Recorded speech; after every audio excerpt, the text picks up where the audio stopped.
Hey, it's JC1424 once again with NASCAR Thunder 2004, and in this episode of our 4th season in career mode, we're going to be completing race 30 of 36, which is the Banquet 400 at Kansas Speedway. In the last episode, we raced at Talladega, and we got the win. That was our 11th win of the season. We're now 3 wins away from tying with how many we got last season, which was one where we weren't just starting in last in every race. This whole last to first challenge is making the season interesting, but we could possibly get more wins, but almost lose the championship. I think we've got this one in the bag at the moment. It's just, Kansas is a tough track, and this is what we're doing in this one. Jeff Gordon is just 9 points behind me. Tony Stewart is 54 back, so even if we don't have the best of races, we should still be ahead of Tony Stewart after this one. And he's usually the best driver in every season. He had an off race at Talladega, and he was doing pretty good at Dover. But Jeff Gordon, I think he's bound to finish in front of me in this race, because I don't know how well I'm really going to do at a track like this. Driver spec levels, we still got these 3 fancy drivers. Hopefully one of them in this race we can get rid of them, because that's what happens whenever they show up, and we don't go crashing into them. Tony Stewart, his alliance is down to 88%. I really got to work with him at some point. I don't know if this is the best place to do it. Then Bobby Labonte, yes, I worked with him to close in on the top 2, and we just stuck with him for several laps. It was just amazing. Best draft partner ever. But now he loves me more than Tony Stewart, and that is a problem. We've got ourselves a love triangle between some guy in the poop car and then the Joe Gibbs drivers, the Go Gibbs drivers. That's what we're calling them now. Quick select. We got 83 car rating. We're using the silver paint scheme for a day race for the first time. And then in the last episode, we're using that car that we're using at Charlotte, which is a night race. Because usually it's the white car at the day races and the silver car at the night races. But we're changing it up a little bit right here. Oh no. Jeff Gordon, Tony Stewart are starting on the front row, and I have 26 laps to get up there and pass both of them. They're not that far away, but with all these cars in the way, it's definitely going to make it more difficult. But the green flag is out, and we're underway for 26 laps here at Kansas. Let's try to keep this car in one piece. That's not going to be easy at a track like this, where the apron is so freaking sharp that you even touch it in the middle of the corner, and it just loses its freaking mind. So in order to avoid the apron, you got to reduce your steering a little bit temporarily if you're oversteering the corner. But then it shoots up the track towards the wall because you've upset the corner. Then if you overdrive the corner, then you're either going to hit somebody if they're on the outside of you or hit the wall. And I just hit Stanton Barrett because I'm terrible. I'm not good at anything in life. They got sparks flying. Please don't check up in front of me and kill me and ruin my race and damage my race car. I don't think it matters as far as my equipment goes, because this is our last race with this equipment until we go into the next one. We're going to have fresh equipment at Charlotte. I think it's more important that you have fresh equipment at Kansas, and Charlotte we're just really good there. I mean, I think last time we went to Charlotte for the Coca-Cola 600, I freaking dominated that race. I led the most laps. I won it. I lapped so many freaking cars. Like, I was counting how many cars I was lapping at Charlotte, so that race is going to be just a really great one for us. I'm trying to avoid hitting Brian Vickers. And we're already up to 29th place, 28th place, 27th, 26th, and 25th after just 3.5 laps. And just not overdrive the corner. I'm going to try to avoid hitting the apron, avoid hitting the wall, and avoid driving up into people, because we need the fastest race car possible. I want to make this a win. Now, entering pit road, that is a bit of a threat, just like it would be at Las Vegas and a few other tracks where it's at a really fast, tough angle. Oh, we're getting tight. I got to be very aware of my surroundings and how I'm taking the turn. Let's see if I can win here at Kansas. Go back to back. Just get as many wins as possible. Try to outdo how my season went in season 3, even though I'm not qualifying for races, because I think that our car is that good. Also, yes, I'm recording this video late in the evening, so I have a unibrow. Yeah, go unibrows. Somebody just hit the outside wall. It was a fancy driver. I'm not surprised. But yeah, it's nighttime. I don't get good lighting if I just have the ceiling light on. You flip the switch on. So gotta get a lamp, put it in front of my chair, pull the string down, and then it's shining up in my face. If I look at the camera or the TV at the wrong angle, it shines in my glasses. Elliott Sadler's pissed off because he sucks. And whenever I've got this lamp in front of it, it kind of gives me this shadow in between my eyes, and it comes from my glasses. I don't actually have a unibrow. I mean, if I get a shaving blade and I shave between my eyebrows enough, it'll start actually forcing hair to grow there. I can literally be Squilliam Fancy Pants, or whatever that guy's name is from SpongeBob. Meanwhile, I'm in 17th place, and we have just completed 6.5 laps. Field is starting to spread out a little bit because it's a 1.5 mile track. It happens really quickly here. Oh my goodness. Hi, Wall. How you doing?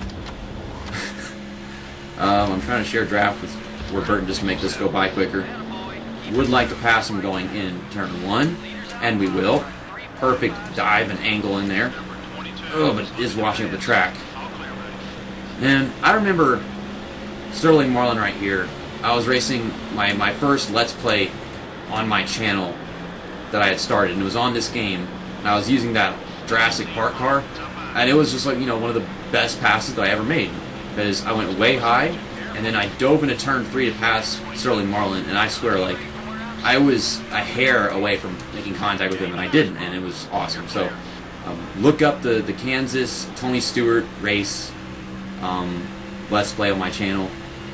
I mean, it should be like, what, race 30 of 36 in that Tony Stewart Let's Play. That was back whenever I was still using the easy capture thingy. Okay, everybody's hitting the outside wall here. Everyone loves that outside wall. Except me. I ain't doing it. But yeah, easy cap is this thing that you hook up to a computer and you record the video through this crappy, tiny device that plugs into your PlayStation 2, and then it goes to the computer, and you're watching the computer. You can't plug it into a TV screen. It's not like an Elgato that goes to the computer and the TV. So there was always like this extra, like, quarter of a second delay, and that affected everything. It made me so bad at so many games and so many tracks and everything. And PSP is hard enough to play as it is whenever you're plugging into a TV or something, because it delays it. But whenever you delay it that much more, it's like I was playing the game and I was half a second off with every time I pressed a button. But I did have a higher quality microphone that made my voice not sound the way it actually sounds, and that was a huge issue, because I remember just listening to my videos and like, my voice doesn't sound like that, and I hated it, but it was an actual recording either way. Ow, Michael Waltrip. I know how much the community loves you, but I hate you, you stupid fucking bitch.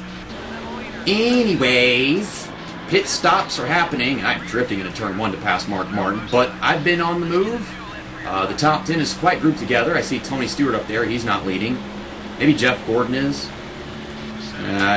Yeah, I think so. Yeah, that's him. He's battling with some other guy. You guys are going to park it in front of me, and I'm going to get out of the way now. Jeff Gordon's going down pit road a lap before me, so we're really going to be battling him towards the end of the race if we are going to win this thing. Jeff Gordon is going to be my problem. Tony Stewart, I think I'm fine with him, but there's Tony Stewart right there, so let's close this gap, share draft with him, try to get this alliance up as high as I can before the pit stop happens, because I might beat him off pit road or something along those lines. Just sharing the draft, and I'm pitting this time, and I'm sticking behind him. Okay, come on, come on. Okay, he's pitting, let's let go of that. Okay, it's getting loose, but perfect entry into pit road, and now I'm running into Tony Stewart, and the alliance goes down. Well, I'm trying to enter pit road, I'm doing what I gotta do, and then you mess it up. But I got them to not repair damage, and I probably got some from him and Michael Waltrip. So, if they were fixing damage, then yeah, that would probably take like an extra second or something. Though maybe it's like half a second of damage, not a full second, it's just a bit bashed up a bit. But, yeah, those were the days. I think that video came out over 4 years ago. I am getting old. No wonder why people hate me saying anything as far as sexual humor whenever it comes to Hailie Deegan. I didn't think it was a big deal, you know what I'm talking about. But, off pit road, really good pit stop. People saw the pit. Ryan Newman, don't kill me. I probably deserve it, but still, don't. I couldn't turn, I couldn't stay on the apron. The same freaking thing happened when I went to Las Vegas. I think Jimmy Johnson crashed into me at Las Vegas at the beginning of the season. Or maybe that was a different season. I don't know, I've lost track of time playing this damn game. I can tell you for sure that it's been a long time on this game, but I've certainly lost track of it either way. I'm going to dive onto the apron, because we're not in challenge mode. They're not going to penalize me for that. No, I probably shouldn't, because in challenge mode they do. Passing Sterling Marlin. And we're coming out just ahead of Mark Martin. So I think we've certainly lost time by taking our pit stop at the end of lap 13. We had a good pit road entry. It's just Tony Stewart had to slow us down a little bit. It didn't really affect everything as a whole. But Michael Waltrip slowed me down a little bit. I mean, I was still like right outside the top 10 whenever I took my pit stop. And I'm sorry I'm not making cuts or anything, but I just don't feel like it's necessary, because these races, they go by really quickly. I've got stuff to talk about that's actually quite relevant to my channel.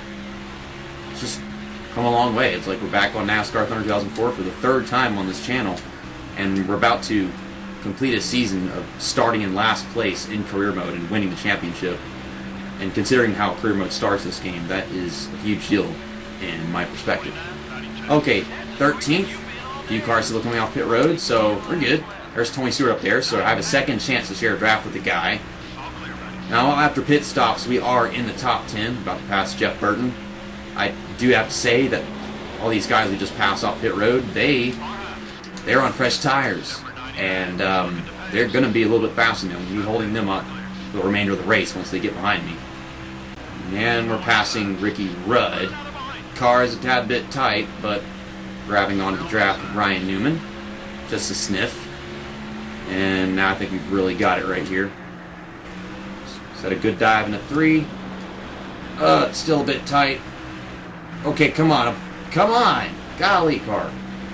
I'm going to lose the draft because I'm taking corners so badly. I mean, I thought I had it pretty good, but the draft makes me that much faster that I'm not exactly taking the corner the way I want to anymore. 2.5 seconds in what appears to be 8 laps. 7.5 now. So, that's doable. Dive into 3 right here to pass Ryan Newman, who's putting up a little block. I can't believe we didn't make hard contact and lose all of our shit. He's trying to stop me. And Bobby Labonte, he's 100% of an ally, as far as I'm concerned, but he's blocking me. And, you know, this game is the greatest NASCAR game of all time, but it's still so damn retarded, man. Bob boot face, booty hole, dumbass. Why? I love this game, my favorite game of all time, but golly, it's so retarded. Okay, let's share draft with Tony Stewart. At least get back up to 88 where it was. I am ashamed of myself. I think I could share draft with him, make it 100%, and still win this race. Or at least finish in front of Tony Stewart. I mean, Jeff Gordon. Tony Stewart, Jeff Gordon, same person.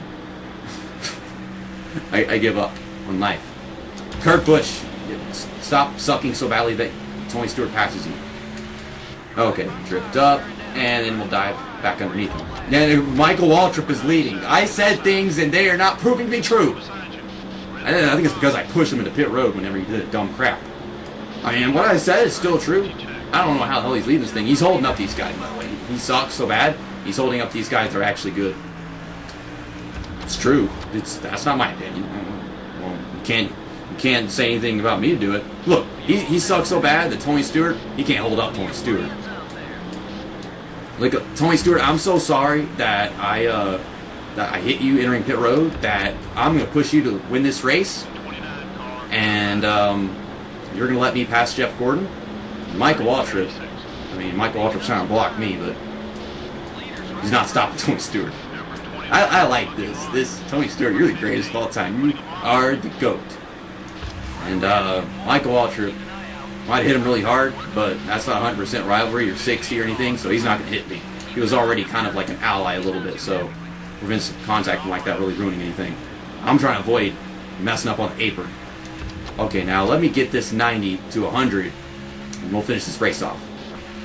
I gotta say, it's pretty hard not to pass somebody whenever you're way better than everybody in the whole wide world. Maybe I can pass them on the outside. I'm trying. But I gotta do it without, messing up the corner. White flag is out. And Tony Stewart got him to 100%. Got Bobby Labonte to 100%, but he just blew up. So, of course, we all like Bobby Labonte. I like Bobby Labonte, great drafting partner. But then, of course, he just blows up. You win one, you lose one. Okay, I'm gonna try to pass Tony Stewart on the outside. It's not gonna work, this is Kansas, and this track is freshly paved. You can't do anything on the outside. So Tony Stewart wins at Kansas because he is great, and Michael Waltrip sucks, and I, in second place, we're still the points leader. Jeff Gordon loses ground on me. Cool. We did finish in front of Jeff Gordon in that race, but he probably led the most laps, so we wind up not getting as many points as we might like to. But Tony Stewart, he gained 10 points on us because he won and led at least one lap in the race. I could have led a lap and then given it back to him, but that might be suspicious. NASCAR might suspend me for favoritism, like Rick Ware Racing or some dumb crap. By the way, as I'm recording this, that actually just happened. Wickrow Racing all getting fined like $25,000 each.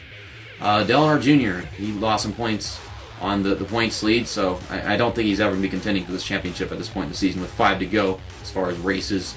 But Jeff Gordon, Tony Stewart, who knows what could happen, but going into Charlotte next, and I think we're going to gain big time on both of those guys. Randy Norton, Tim Wagner, and Russell Richardson don't change because neither of them were in the race, but Michael Waltrip goes up because he freaking brake checked me going to pit road.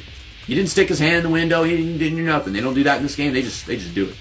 And I didn't really get a sign at all. I didn't notice him ever saying, I'm going down pit road. He didn't give me a sign. Tony Stewart, we're up to 100% with him. And then Bobby Labonte goes down a little bit, of course, because we didn't really do anything with him in that race. But he did blow up, so where is he in points? 13th. I don't know where he was before, but 13th is not good. He should be in the top 10. So let's go to team management. Take a look at the shop additions. 2 races left until the body downforce thing, the body shop comes in. Let's go to the garage and repair the stuff that we just used because we got some fresh stuff to use in the next couple of races. This will be $373,000, and then we'll repair the engine. Gosh, I mean for used equipment, this engine is really good. 84 power, 72 efficiency, and the repairs, it's like we hardly wore it down. I could just use another race and you wouldn't even notice the difference. And that is $357,000. I can't believe it costs that much to get that equipment back up to that statistic. Like, it's really not that much of an improvement, but yet it costs that much to repair it. So it's like, it doesn't matter. Like, might as well just not repair it. And we're going to repair this because the body that we've been building for the past 9 races finally came up in, and that will be $224,000. Our sponsorship's happiness is down to 58, which means in 5 races it should go down to 48, and we have 6 races left in the season, I think, because it's race 31 of 36 next, so yeah. And I think if we have one more race after it goes down to 48, and we just don't accomplish any of these tasks, you know, we don't get a top 5, we don't finish from a Dale Earnhardt Jr. or whatever, we don't accomplish any of these, and it's just not that good of a race, then I think this contract will end, and our next one could be like a customizable paint scheme sponsor, or it could, you know, just be another package sponsor of a fantasy driver, or maybe that 4 car that we still haven't been able to drive yet. And then they could have people retiring at the end of the season. So I would have to wait until, you know, we click like the finished season thing and then sign a sponsor, and it might just be one of the drivers that retire or whatever in the silly season. Well, I'll see you guys next time in the primary paint scheme for the UAW GM Quality 500 at Lowe's Motor Speedway, race 31 of 36. See you next time. That's that, and episode over.